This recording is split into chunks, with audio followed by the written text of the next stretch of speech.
Hello guys, welcome to my channel. இன்றைக்கி நம்ம ஒரு தரமான ஹாரர் மூவி தான் காய்ஸ் பார்க்க போகிறோம். அதாவது இது ஹாரர் மூவி மட்டும் இல்லை காய்ஸ், இல்லை ட்விஸ்ட் அண்ட் டர்ன்ஸு, த்ரில்லரு எல்லாமே மிக்ஸ் ஆகிருக்கு. இந்த படம் கூட ரீசெண்டாக ட்ரெண்டிங்காக போயிட்டுருக்கு. நிறைய பேரால் நல்ல வரவேற்பும் வந்துட்டுருக்கு. அந்த படம் பேர் தான் அப்சஷன். சரி, ஓகே காய்ஸ், அதுக்கு முன்னாடி சப்ஸ்கிரைப் பண்ணிக்கோங்க, லைக் பண்ணிக்கோங்க. சரி, வாங்க வீடியோக்குள்ள போகலாம். படத்தோட ஓப்பனிங் சீனில் இப்போ நம்ம ஹீரோ தான் காட்டுறாங்க. நம்ம ஹீரோட பேர் பேர். நம்ம ஹீரோ கொஞ்சம் பயந்த சுபாவமான பையன். இப்போ நம்ம ஹீரோவும் ஒரு மியூசிக் ஸ்டோரில் வேலை செய்கிறான். நம்ம ஹீரோ இருக்கிற இடம் ஃபுல்லாக அந்த மியூசிக் பொருளாக தான் இருக்கும். இப்போ நம்ம ஹீரோக்கும் ஒரு பெஸ்ட் ஃப்ரெண்ட் இருப்பான். அவன் பேர் அயன். அவன் நம்ம ஹீரோவுக்கு கொஞ்சம் லாயலாக இருப்பான். இப்போ அதே ஸ்டோரில் ஒரு பொண்ணு வேலை செய்கிறா. அவள் பேர் தான் நிக்கி. இப்போ சாரான்னு ஒரு பொண்ணை காட்டுறாங்க. இப்போ இவங்க 4 பேரும் ஒரு கேங்காக இருக்காங்க. எங்கே போனாலும், பார்ட்டிக்கு போனாலும், எங்கே போனாலும் ஒன்றா தான் சுற்றுவாங்க. இப்போ நம்ம ஹீரோ நிக்கின்ற பொண்ணை ஒன் சைடாக லவ் பண்ணுவா. இப்போ இவங்க எல்லாரும் ஒரே ஷாப்பில் தான் வேலை செய்கிறாங்க. இப்போ நம்ம ஹீரோவும் நிக்கி கிட்ட லவ் சொல்கிறதுக்காக அடுத்த நாள் காலையில் அவங்க ஃப்ரெண்ட்ஸ் கிட்ட ரிஹர்சல் பார்த்துட்ருக்கான். இப்போ நம்ம ஹீரோவும் ஒரு கவிதையை சொல்கிறான். அதை கேட்ட அவன் ஃப்ரெண்டும், அதை பார்த்து தம்பி ரொம்ப கிரிஞ்சாக இருக்குது, கொஞ்சம் ட்ரெண்டுக்கு வா, ஏன்னா இந்த மாதிரி பேசிகிட்டு இருக்க, கொஞ்சம் ப்ராக்டிக்கலாக யோசி, அவளை எங்கேயா கூட்டின்னு போ, அவ கூட ஜாலியாக பேசு, அதை தவிர நான் இந்த லூஸ் தரமாக பேசிகிட்டு இருக்கேன் அப்படின்னு சொல்கிறான். அப்படி சொல்லிட்டு அவனை பார்த்து கலாய்க்கிறான். இப்போ நம்ம பேருக்கும் நம்ம ஹீரோக்கு என்ன பண்ணுறது தெரியல. ஆனால் போங்கடான்னு சொல்லிட்டு வெறுத்துட்டு அப்படியே வீட்டுக்கும் போயிடுறான். வீட்டுக்கு போய் பார்த்தா அவனுடைய வளர்ப்பு பூனை இறந்து கிடக்குது. இப்போ அந்த பூனை இறந்து கிடக்கிறத பார்த்து அவன் ரொம்ப சேட் ஆகிடுவான். இப்போ அந்த பூனை எப்படி இறந்தது சொல்லிட்டு பார்க்கும்போது, இவன் டெய்லியும் நைட்டு தூங்கும்போது ஒரு மாத்திரை போட்டு தூங்குவான். அந்த மாத்திரை அந்த பூனை சாப்பிட்ருக்கோம், அதனால இறந்துட்டு இருக்கும். இப்போ இவனும் அந்த பூனையை புதைச்சிட்டு ரொம்ப கவலையாக படுத்துட்டு இருப்பான். இப்போ நிக்கி கிட்டேருந்து கால் வருது. என்னென்னு பார்த்தா, நைட்டு நாங்கள் எல்லாரும் பார்ட்டிக்கு போக போகிறோம், நீயும் வந்தால் கொஞ்சம் ஜாலியாக இருக்கா அப்படின்னு சொல்லிட்டு இவனை கூப்பிடுறாங்க. அப்படி அவள் பேசிகிட்டு இருக்கும்போது அவள் கத்திட்டு இருக்கா. இப்போ இவனும் கேட்குறான் என்னாச்சுன்னு சொல்லிட்டு கேட்கும்போது, என்னோட காஸ்ட்லியான நெக்லஸ் ட்ரைனேஜில் ஊந்துடுச்சின்னு சொல்லிட்டு சொல்கிறா. இப்போ இவனும் அவளை இம்ப்ரெஸ் பண்ணுறதுக்காக ஜுவல்லரி ஷாப்புக்கு போகிறான். அங்கே போயிட்டு அங்கே இருக்க ஜுவல்லரிலாம் பார்க்கும்போது ரொம்ப காஸ்ட்லியாக இருக்கும். அப்போது அங்கே ஒரு ஓரமாக ஒரு சின்ன ஒரு பாக்ஸ் இருக்கும். அந்த பாக்ஸை எடுத்து பார்க்குறான். அது என்னன்னா ஒன் விஷ் எல்லோ. அப்படின்னா இப்போ நம்ம ஒன்று விஷயத்த வேண்டுறோன்னா அந்த பாக்ஸை அதுக்குள்ளே இருக்க ஒன்றத்தை உடைச்சா நம்ம வேண்டினது நடக்குன்ற மாதிரி தான் அது. இப்போ அதுவும் சீப்பாக இருக்குது. இப்போ அவனும் அதை வாங்கி வச்சுக்கிறான். இப்போ அவங்க சொல்கிறாங்க, தம்பி உன்னமாக தான் எல்லாரும் அதே மாதிரி வாங்கிட்டு போகிறாங்க, ஆனால் வந்து கம்ப்ளைண்ட் பண்ணுறாங்க, அந்த மாதிரி நீயும் வந்து பண்ணாத அப்படின்னு சொல்லி சொல்கிறாங்க. ஏன் அப்படி வந்து சொல்கிறாங்கன்னு சொல்லிட்டு நம்ம ஹீரோவும் கேட்குறான். தெரிலப்பா, எனக்கு ஒன்றும் புரியல, ஏதாவது விஷ் பண்ணி கேட்டு தப்பாக நடந்துச்சு போல் அப்படின்னு சொல்லிட்டு சொல்கிறாங்க. இப்போ அவங்களும் சொல்கிறாங்க, நீயும் அதை பார்த்து பயன்படுத்துப்பா அப்படின்னு சொல்லிட்டு சொல்கிறாங்க. இப்போ நம்ம ஹீரோவும் யோசிக்கிறான், அப்போல்லாம் ஒன்றும் இருக்காது அப்படின்னு சொல்லிட்டு நம்மள மாதிரி தான் யோசிக்கிறான். இப்போ நம்ம ஹீரோவும் அந்த பார்ட்டிக்கு போகிறான். இப்போ அந்த பார்ட்டிலாம் ஜாலியாக என்ஜாய் பண்ணுறாங்க. இப்போ அந்த நைட்டு பார்ட்டியே முடியுது. இப்போ நிக்கியும் யாராவது கூட்டின்னு போய் அவங்க வீட்டாண்ட போய் விடணும். இப்போ நம்ம ஹீரோ என்ன சொல்கிறாரோ, நிக்கி நான் உன்னை கூட்டின்னு போய் விடுறேன் அப்படின்னு சொல்லிட்டு சொல்கிறான். இப்போ அவங்க 2 பேரும் காரில் போகிறாங்க. இப்போ நம்ம ஹீரோ நினைக்கிறான், இந்த டைமில் வச்சு ப்ரொப்போஸ் பண்ணி அவளை கரெக்ட் பண்ணிடலாம்னு சொல்லிட்டு நினைக்கிறான். இப்போ அவள் பேசுறதெல்லாம் வச்சு பார்க்கும்போது இப்போ நம்ம பேரம் புரிஞ்சுக்கிறான், இவன் நம்மளை ஃப்ரெண்டாக தான் பார்க்குறான்னு சொல்லிட்டு. அதனால் அவனால் ப்ரொப்போஸும் பண்ண முடியல. இப்போ இவன் சொல்கிறான், உனக்கு ஒரு நான் பொருள் ஒன்று வச்சுருக்கேன், உன்கிட்ட நான் அதை கொடுக்கணும்னு நினச்சேன் சொல்கிறான். இப்போ அவனால் அதை கொடுக்க முடியல. சரி டைம் ஆயிடுச்சு, நீ வீட்டுக்கு போன்னு சொல்லிட்டு இறக்கி விட்டுறான். இப்போ அவளும் அந்த காரை விட்டு இறங்கி போகிறான். இப்போ அந்த கடையிலேருந்து வாங்கினான் இல்லையா அந்த வில்லோ விஷ், அதை எடுக்கிறான். உங்கள் ஆசையை வேண்டிட்டு இதை உடைக்கணும்னு சொல்லிட்டு போட்டிருக்கு, பிரேக் பண்ணணும்னு சொல்லிட்டு போட்டிருக்கு. இப்போ இவனும் வேண்டான், அந்த பொண்ணு அதாவது நிக்கி என்ன மட்டும் தான் காதலிக்கணும், வேறு யாரையும் காதலிக்கக்கூடாது, என் மேலே ரொம்ப அன்பாக இருக்கணும் அப்படின்னு சொல்லிட்டு அந்த குச்சியை உடைக்கிறான். இங்கிருந்து தான் எல்லாமே ஸ்டார்ட் ஆக போகுது. இனிமேல் தான் படமே ஸ்டார்ட் ஆக போகுது. இப்போ நம்ம ஹீரோனியும் கார் விட்டு இறங்கி கொஞ்சம் தூரம் போயிருப்பா. இப்போ அவள் திடீர்னு நம்ம ஹீரோ கிட்ட வந்து, எனக்கு வீட்டுக்குள்ளே போகிறதுக்கே பிடிக்கல, எங்கள் அப்பாவுக்கு கேன்சல் இருக்குது, வீட்டுக்குள்ளே போனால் லோன்லினஸாக இருக்கும், தனிமையாக இருப்பேன், அது மட்டும் இல்லாமல் எனக்கு ரொம்ப அழுகையாக வரும், பேசாமல் இன்னைக்கு உன் வீட்டுக்கு வந்து தங்கட்டுமா அப்படின்னு சொல்லிட்டு கேட்குறான். இப்போ நம்ம ஹீரோவுக்கும் செம்ம சந்தோஷம், ஏன்னா வரான்னு சொல்கிறான்ல வீட்டுக்கு. இப்போ நம்ம ஹீரோவும் நினைக்கிறான், இப்போ தான் அந்த விஷயம் போட்டு அதை உடைச்சேன், அதுக்குள்ளே நடக்குதா அப்படின்னு சொல்லிட்டு நினைக்கிறான். இப்போ நம்ம ஹீரோவும் செம்ம ஜாலியாக அவளை அவனோட வீட்டுக்கு கூட்டின்னு போகிறான். இப்போ நம்ம ஹீரோவும் அவளுக்கு ஒரு ரூமை கொடுத்துட்டு பக்கத்து ரூமில் அவங்க தூங்க போகிறான். இப்போ அவனா சொல்கிறா, எதுக்கு பேர் பக்கத்து ரூமில் போய் தூங்க போகிற, என் கூடயே பக்கத்தில் வந்து தூங்கிக்கோ அப்படின்னு சொல்லிட்டு சொல்கிறான். நம்ம 2 பேரும் ஒரே பெட்டில் தூங்கலாம் அப்படின்னு சொல்லிட்டு சொல்கிறான். இப்போ நம்ம ஹீரோவும் செம்ம ஜாலியாக இருக்கா. இப்போ அவனும் பக்கத்தில் போய் தூங்கலாம்னு சொல்லிட்டு போய் உட்காடுறான். இப்போ நம்ம ஹீரோனி என்ன பண்ணுறா, டப்புன்னு அவன் பக்கத்தில் போயிட்டு அவனை கிஸ் அடிச்சிடறான். இப்போ அவனை விட்டு விலகி போயிட்டு ஓன்னு சொல்லிட்டு ஒரு மாதிரி கத்துறா. இப்போ நம்ம ஹீரோவை பார்க்குறாரு, என்ன இவ ஒரு மாதிரி டிஃப்ரெண்ட்டாக நடந்துக்கிறா, அப்பத்துலேருந்து அந்த ஸ்டிக்கை உடச்சிலேருந்து இப்படி நடந்துட்டுருக்கா அப்படின்னு சொல்லிட்டு நினச்சிட்டு இருக்கான். இப்போ என்னாச்சுன்னு சொல்லிட்டு கேட்கும்போது, ஒன்றும் இல்லை, எனக்கு லைட்டாக பேனிக் அட்டாக் வந்துடுச்சு அப்படின்னு சொல்லிட்டு சொல்கிறான். சரி ஓகேன்னு சொல்லிட்டு இப்போ அன்றைக்கி அந்த நைட்டும் போயிடுது. இப்போ நம்ம ஹீரோ ஒரு ஐடியா போடுறான், இப்போ நம்ம நாளைக்கு டேட்டிங் போகலாம், அப்படி நமக்குள்ளே செட் ஆச்சுன்னா ஒன்றா இருக்கலாம், அப்படி இல்லைனா பிரேக்கப் பண்ணிட்டு போயிடலாம் அப்படின்னு சொல்லிட்டு சொல்கிறான். இப்போ அடுத்த நாளே அவளை கூட்டிக்கிட்டு பக்கத்தில் இருக்க ஹோட்டலில் ஜாலியாக பேசிகிட்டு இருப்பாங்க, டேட்டிங் பண்ணிட்டுருப்பாங்க. அப்போது அயன் ஃபோன் பண்ணுறான், அதாவது நம்ம ஹீரோட ஃப்ரெண்டு.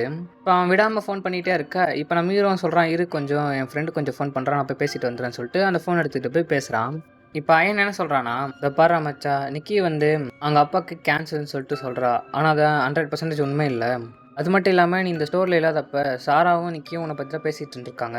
அப்படி பேசிகிட்டு இருக்கும்போது சாரா கிட்ட நிக்கி என்ன சொல்லியிருக்கானா, நீ ஒரு சின்ன தம்பி மாதிரி அவளுக்கு எனக்குன்னு சொல்லிட்டு சொல்லியிருக்கா. இல்லை ஒரு ஃப்ரெண்டு மாதிரியே தான் சொல்லியிருக்கா. அவகிட்ட கொஞ்சம் பார்த்து பழகு, எனக்கு ஏதோ டவுட்டாக இருக்குது, சைக்கோவாக இருப்பா போல் அப்படின்னு சொல்லிட்டு சொல்கிறான். இப்போ அவனை ஃபோன் வச்சிடறான். இப்போ நம்ம ஹீரோ என்ன பண்ணுறான்னா, ஸ்ட்ரெயிட்டாக அவள் பக்கத்தில் போய் உட்காடுறான், நம்ம ஹீரோனி பக்கத்தில். இப்போ நம்ம ஹீரோவும் பொறுமையாக அவள் பக்கத்தில் போய் உட்காந்து அவகிட்ட கேட்குறா, அவங்க அப்பாவுக்கு நிஜமாவே கேன்சர் தானா அப்படின்னு சொல்லிட்டு கேட்க, அப்போ அவள் டக்குன்னு ஏந்துட்டு இது ரொம்ப முக்கியமா, இது ரொம்ப முக்கியமானு சொல்லிட்டு ஏதோ சந்திரமுகி படத்தில் ஜோதிகா பண்ணுற மாதிரியே பண்ணிகிட்டு இருக்கான். இவனும் பயந்து போய் உட்காரு உட்காரு உட்காரு, சும்மா தான் கேட்டேன் அதான் நான் படுத்துறான். இப்போ இவங்களும் கொஞ்ச நேரம் கழித்து நல்லா ஜாலியாக பேச ஆரம்பிக்கிறாங்க. திரும்பவும் இவங்க லைஃப் நார்மலாக தான் போயிட்டுருக்கு. இதுக்கு போயும் ஊர் சுற்றுறாங்க. இவங்க காதலும் கொஞ்சம் கொஞ்சமாக வளர ஆரம்பிக்குது. ஆனால் இங்கே தான் இவனுக்கு ஒரு சின்ன யோசனை வந்துகிட்டே இருக்குது மனசுக்குள்ளே. இந்த நிக்கி பொண்ணு நம்ம அந்த விஷ் போட்டதுக்கப்புறம் தான் என்கிட்ட வந்து மாற ஆரம்பிச்சிட்டா. வேலை இது ரியலாக இல்லாமல் இருந்தா, உண்மையாலே என் மேலே அன்பு இல்லாமல் இந்த விஷனால மட்டும் தான் என் கூட அன்பாக சுற்றுறாளா அப்படின்னு சொல்லிட்டு ஒரு சின்ன செயலில் அவனுக்கு தோங்கிட்டே இருக்கும். அந்த விஷயத்தையும் அவ்வளோவா பெரிய விஷயமா எடுத்துக்கல. இப்போ ஒரு நாள் நைட்டு காட்டுறாங்க, நல்லா தான் தூங்கிட்டு இருப்பாங்க. திடீர்னு நம்ம ஹீரோ முழிச்சு பார்க்கும்போது பக்கத்தில் நம்ம ஹீரோனி இருக்க மாட்டா.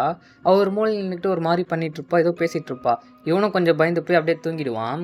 இப்போ அடுத்த நாள் காலையிலையும் சொல்கிறான் அவகிட்ட, இதோ பாருமா நைட்டு ஏதோ பண்ணுற, பார்க்கவே ஒரு மாதிரி பயமாக இருக்குது.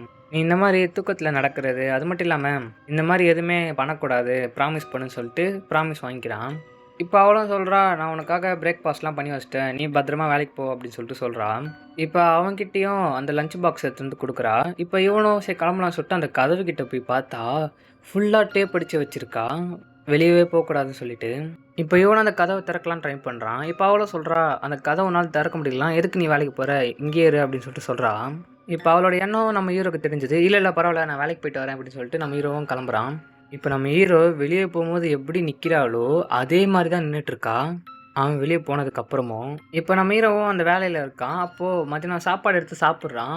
அப்போ அதில் ஏதோ பூனையை பற்றி எழுதியிருக்கோம். இப்போ நம்ம பக்கத்தில் இருக்க அந்த பொண்ணுக்கு எப்போனா ஒரே பூனையை பற்றி எழுதியிருக்கு அப்படின்னு சொல்லிட்டு கேட்கும்போது அவனும் நோட்டீஸ் பண்ணி பார்ப்பான். பார்த்தா செத்துப்போன பூனை இல்லை, ஸ்டார்டிங் சைடில் செத்து போச்சில் ஒரு பூனை, அந்த பூனையை சமைச்சு கொடுத்துருக்கா. அதை பார்த்து இவனுக்கு வாந்தியே வந்துடுது. இப்போ வேலைலாம் முடிச்சுட்டு அன்றைக்கி நைட்டு வீட்டுக்கு கிளம்பலான்னு சொல்லிட்டு வெயிட் பண்ணிட்டு இருக்கான். அப்போ அயன் வந்து சொல்கிறான், நான் கார் எடுத்துன்னு வரல, அதனால் நீங்கள் எனக்கு கொஞ்சம் வீட்டில் ட்ராப் பண்ணிட்டு போ அப்படின்னு சொல்லிட்டு சொல்கிறான். அப்படி போயிட்டு இருக்கும்போது அயன் சொல்கிறான், இதை பாரு மச்சான், நீ அவ கூட இருக்கிறது சரியா தப்பாலாம் எனக்கு தெரியல, ஆனால் நீ அவ கூட இருக்கிறது தப்புன்ற மாதிரி தான் எனக்கு தோணுது. அவ கூட இருந்து கொஞ்சம் விலகியே இருக்க பாரு, இல்லைனா இன்றைக்கி நைட்டு ஒரு சின்ன பாய்ஸ் பார்ட்டி இருக்குது, வேணா வா அவகிட்ட கேட்டுட்டு அப்படின்னு சொல்லிட்டு சொல்கிறான். நம்ம ஹீரோக்கும் அவ கூட இருந்து கொஞ்சம் பயமாக தான் இருக்குது. சரி அவகிட்ட கேட்டுட்டு போகலான்னு சொல்லிட்டு நம்ம ஹீரோ யோசிக்கிறான். இப்போ நம்ம ஹீரோவும் வீட்டுக்கு வரான். இப்போ நம்ம வீட்டுக்கு வந்துட்டு அந்த கதவை திறக்கிறான். பார்த்தா ஒரே கழிவுலாம் போய் வச்சு காலையில் ரெஸ்ட் ரூம் கூட போல் அவன் நின்றுட்டுல அப்படியே நின்றுட்டுருக்கா. அந்த இடத்துல பாத்ரூம் போய் ஒரு மாதிரி அந்த இடம் இருக்குது. இதை பார்த்து அவனை லைட்டாக ஷாக் ஆகிட்டு, என்ன நீ இப்படி நின்றுட்டுருக்க, போய் ட்ரெஸ்ஸை மாற்று அப்படின்னு சொல்ல, சாரி நான் போய் மாற்றிடுறேன் அப்படின்னு சொல்லிட்டு அவ்வளோ போகிறான். இப்போ அவளும் அந்த வாஷ்ரூம்குள்ளே போய் குளிச்சிட்டு இருக்கான். இப்போ நம்ம ஹீரோவும் டேரெக்டாக சொல்கிறதுக்காக பயப்படுறான், ஏதாவது பொருளை தூக்கி அடிச்சிட போகிறான்னு சொல்லிட்டு. இப்போ அவள் உள்ளே குளிச்சிட்டு இருக்கும்போதே நம்ம ஹீரோ வெளியே இருந்து சொல்லிட்டு இருக்கா, இந்த மாதிரி அயன் பார்ட்டி கூப்பிட்டான், வந்து இன்றைக்கி நைட்டு போயிட்டு வரலான்னு இருக்கேன், போகட்டான்னு சொல்லிட்டு இவ கேட்க, அவன் சொல்கிறான், நானும் உங்கள் கூட வரேன் அப்படின்னு சொல்லிட்டு சொல்ல, இல்லை அது பாய்ஸ் பார்ட்டின்னு சொல்லிட்டு சொல்கிறான். இல்லை எங்கள் பாரு, எனக்கு வந்து சாரா ஃபோன் பண்ணியிருக்கா அப்படின்னு சொல்லிட்டு அவள் சொல்கிறான். இப்போ இவனும் இல்லை வேணான்னு சொல்ல இப்போ அவளும் உள்ளே இருக்க பொருள்லாம் போட்டு உடைக்கிறா. சரி வந்து தொலை அப்படின்னு சொல்லி நினச்சிக்கிட்டு சரி வா அப்படின்னு சொல்லிட்டு சொல்லிடுறான். இப்போ நம்ம ஹீரோவும் அவளையே கூட்டிக்கிட்டு அந்த பாய்ஸ் பார்ட்டிக்கு போகிறான். இப்போ அந்த குரூப்பில் ஒரு சின்னதாக ஒரு கேம் ஆடுவாங்க. என்ன கேம்னா, ஒரு பாக்ஸில் ஏதோ போடுவாங்க, நான் இதை எழுதி போடுவாங்க பேப்பரில், அது கையை விட்டு எடுக்கிறவங்க அவங்க அதில் இருக்கிறதா செய்யணும். இப்போ நான் இந்த 4 பேர் ஒரு ஃப்ரெண்ட்ஸாக இருக்காங்கன்னு சொல்லிட்டு சொன்னேன் இல்லையா, இதில் பேருக்கு வந்து நம்ம நிக்கி மேலே, ஹீரோனி மேலே ஒரு க்ரஷ் இருக்கும், அதாவது லவ் இருக்கும். அதே மாதிரி தான் அயனுக்கும் நம்ம நிக்கி மேலே லவ் இருக்கும். ஆனால் சாரா இருக்கா இல்லையா, அவள் வந்து நம்ம ஹீரோவை தான் லவ் பண்ணிட்டுருப்பான் சைடா. இப்போ நம்ம ஹீரோவும் அந்த சாரா பக்கத்தில் தான் உட்காந்துட்டு இருப்பான். இப்போ அந்த கேமில் நம்ம ஹீரோட டர்ன் வருது. இப்போ நம்ம ஹீரோவும் அதில் எடுத்து பார்த்தா லெஃப்ட் சைடில் இருக்க யாருக்காவது அவன் கிஸ் கொடுக்கணும்னு சொல்லிட்டு போட்டிருக்கு. அதை படித்த உடனே எதிர் பக்கம் இருக்க நிக்கி டப்புன்னு ஏந்து நிற்கிறா. இப்போ அவன் என்ன பண்ணுறான்னா, அங்கேருந்து ஏந்து அப்படியே வளைஞ்சி வந்து சாரா பின்னாடி வந்து நிற்கிறா. அந்த சாராவை அடிப்பான்னு சொல்லிட்டு பார்க்கும்போது இப்போ அவளை அப்படியே தரன்னு இழுத்து பின்னாடி விட்டுட்டு இப்போ முன்னாடி வந்து உட்காந்துட்டு எனக்கு கொடுன்னு சொல்லிட்டு ஃபேஸை காட்டுறா. இப்போ நம்ம ஹீரோவும் கொடுத்துட்றான். இப்போ அவள் சொல்கிறா, அதை பாருங்கள், யாராவது பேர் கூட பழகணும், அதாவது லவ் பண்ணணும், க்ரஷ் இருக்குன்னு சொல்லிட்டு நினச்சிங்கன்னா வச்சுக்கோங்க, அங்கேயே உங்களை கொண்டுடும் அப்படின்னு சொல்லிட்டு மிரட்டுறா எல்லாரும் லைட்டாக பயந்து போயிடறானுங்க. இப்போ இவனும் அந்த பார்ட்டிலாம் முடிச்சுட்டு அவளை வீட்டுக்கு கூட்டின்னு போகிறா. இப்போ அவளை வீட்டுக்கு கூட்டின்னு போயிட்டு என்ன சொல்கிறானா, இந்த மாதிரி இனிமேட்டில் இந்த மாதிரிலாம் பண்ணக்கூடாது, எல்லாருக்கிட்டையும் அன்பாக இருக்கணும், ஏன் இந்த மாதிரி பண்ணுற அப்படின்னு சொல்லிட்டு சொல்கிறான். இப்போ அன்றைக்கி நைட்டும் எல்லோரும் அமைதியாக தூங்கிடுறாங்க 2 பேரும்.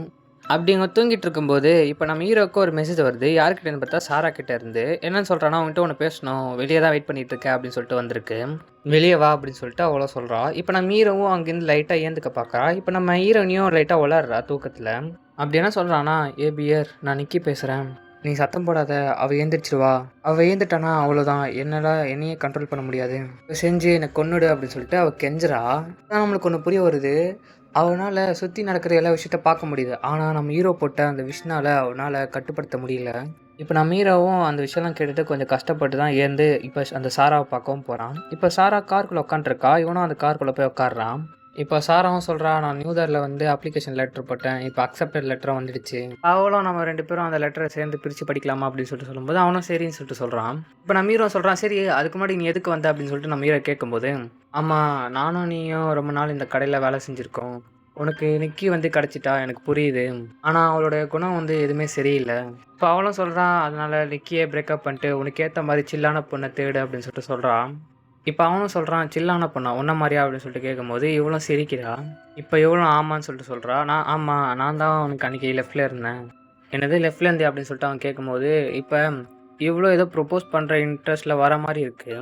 இப்போ டப்புன்னு உள்ளே தூங்கிட்டு இருந்த நிக்கி இப்போ அந்த கண்ணாடி ஆண்டை வரா, அதாவது அந்த வண்டி கண்ணாடி ஆண்டை அவள் கையில் கட்டை எடுத்துட்டு வந்து அடின்னு அடித்து அவள் மூஞ்சே சிதைச்சிடுறா. சாரோட மூஞ்சை அங்கேயே ஸ்பாட் அவுட்டு.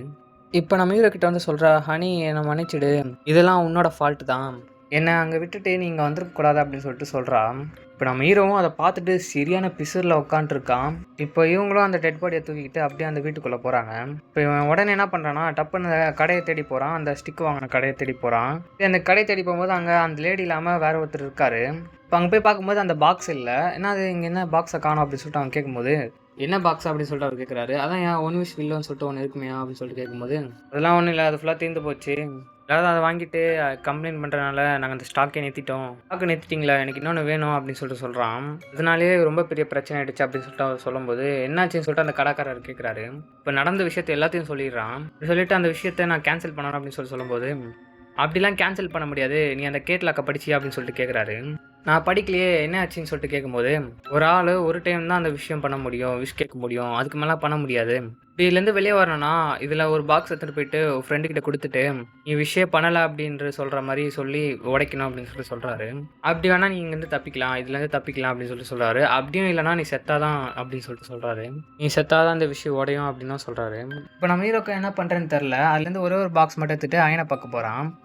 இப்போ இவனும் அயனை பார்த்துட்டு சொல்கிறான், அயன் நீ சொன்னது எல்லாமே கரெக்டு தான், அவள் என் கூட பழகிற விஷயம்லாம் ரொம்ப இதுவாக தான் இருக்குது, அது மட்டும் இல்லாமல் நான் ஒரு விஷ் ஸ்டிக் சொல்லிட்டு ஒன்று வாங்கினேன், அது உடச்சக்கப்புறம் தான் அவன் ரொம்ப என்கிட்ட பழக ஆரம்பித்தா, இதுலேருந்து நான் தப்பிக்கணும்னா இந்த ஸ்டிக்கை நான் எதுவும் சொன்னதெல்லாம் பொய்யே இல்லை, நான் சொன்ன விஷயம்லாம் நடக்காது அப்படின்னு சொல்லிட்டு நீ உட அப்படின்னு சொல்லிட்டு சொல்கிறான். இப்போ அயனும் சொல்கிறான், என்னடா பேசிகிட்டு இருக்க லூசுத்தன மாதிரி, அப்போலாம் எப்படா நடக்கும் அப்படின்னு சொல்லிட்டு சொல்கிறான்.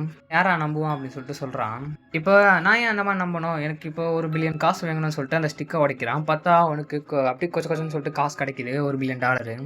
இப்போ அதை பார்த்துட்டு அவங்க அங்கேயே மயக்கப்பட்டு வந்துடுறான். இப்போ நம்ம ஹீரோ இது வேலைக்கு ஆகாது சொல்லிட்டு திரும்ப அங்கேருந்து கிளம்புறான். இப்போ நம்ம ஹீரோ வீட்டுக்கு போய் பார்த்தா நிக்கி அப்படியே அலங்கோலமாக இருக்கா, சாராவோட டெட் பாடியை போட்டு வச்சு.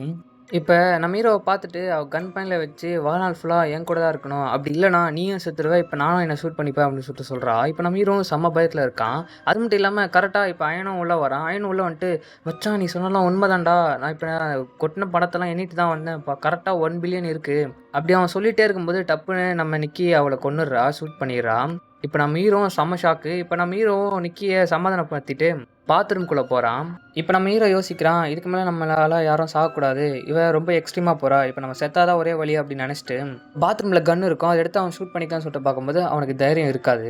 இப்போ தான் அந்த பாத்ரூமில் மாத்திரை இருக்கும், அதாவது ஸ்டார்டிங் சீனில் மாத்திரை போட்டு தான் தூங்கிட்டு இருப்பான், அந்த மாத்திரை இருக்கும். இப்போ அந்த மாத்திரையும் ஃபுல்லாக போட்டு முழுங்கிடுவான். இப்போ சடனாக அவனுக்கு சாக வேணாம்னு சொல்லிட்டு தோணும். டப்புன்னு அதை தொப்பிலாம் பார்க்கும்போது அதுதான் அந்த மாத்திரையை முழுங்கிட்டான், அதிக மாத்திரையை முழுங்கிட்டான். இப்போ அதை வாமிட் பண்ணலாம்னு சொல்லிட்டு ட்ரை பண்ணுறான். ஆனால் அந்த மாத்திரைலாம் வெளியே வர மாட்டேது. இப்போ சடனாக அதெல்லாம் ட்ரை பண்ணுறலாம் நிறுத்திட்டு இப்போ அவ மேலே பித்து பிடிச்ச மாதிரி நம்ம ஹீரோனி மேலே பித்து பிடிச்ச மாதிரி இப்போ நம்ம ஹீரோ போயிட்டுருக்கா. என்னென்னு பார்த்தா கடைசியாக ஒரு ஸ்டிக் இருந்திருக்கும். அந்த ஸ்டிக்கை பார்த்து நம்ம நிக்கி நம்ம ஹீரோ அவ மேலே வாழ்நாள் ஃபுல்லாக என் கூடயே இருக்கணும், வேறு யார் கூடயே போகக்கூடாதுன்னு சொல்லிட்டு அவள் உடச்சிட்டு இருக்கா. இப்போ நம்ம ஹீரோவும் அவன் மாத்திரை போட்டதே மறந்துட்டு சூசைட் அட்டன் பண்ணதே மறந்துட்டு இப்போ நம்ம ஹீரோனி கிட்ட போகிறா. அப்படி நம்ம ஹீரோனி கிட்ட போயிட்டு கட்டி பிடிச்சி கிஸ் கொடுத்துட்டு ஐ லவ் யூன்னு சொல்லிட்டு சொல்கிறான். அப்படி சொல்லிக்கிட்டே இப்போ உடம்புக்குள்ளே இருக்க அந்த மாத்திரை வேலை செய்யுது. அங்கேயே அப்படியே படுத்து விழுந்து ஐ லவ் யூன்னு சொல்லிட்டு அப்படியே சாகுறான். இப்போ இதெல்லாம் பார்த்த நம்ம ஹீரோயினி அவ்வளோ கன் எடுத்து வச்சுட்டு ஷூட் பண்ணி செத்துலான்னு சொல்லிட்டு ட்ரை பண்ணும்போது இப்போ நம்ம ஹீரோயினியும் நார்மல் ஆகிறா. என்னென்னு பார்த்தா நம்ம ஹீரோ செத்தனால அவன் போட்ட விஷ் அந்த பிரேக் ஆகிடுது. இப்போ நம்ம ஹீரோயினி நார்மல் ஆனதுக்கப்புறம் அங்கே கொஞ்சம் சுற்றி பார்க்குறா. அங்கே அவ்வளோ கோரமான விஷயத்த பார்த்துட்டு அவள் ஒரு மாதிரி பிரேக் ஆகி கத்துறா. அப்படியே இந்த படத்தை முடிக்கிறாங்க. சரி சொல்லுங்க guys, படம் எப்படி இருந்தது சொல்லிட்டு. உங்களுக்கும் இந்த மாதிரி ஒரு ஸ்டிக் கிடைச்சா என்ன பண்ணுவீங்கன்னு சொல்லிட்டு கமெண்ட்டில் சொல்லுங்கள் guys. ஓகே guys, மீண்டும் ஒரு நல்ல வீடியோ சந்திப்போம். Bye guys.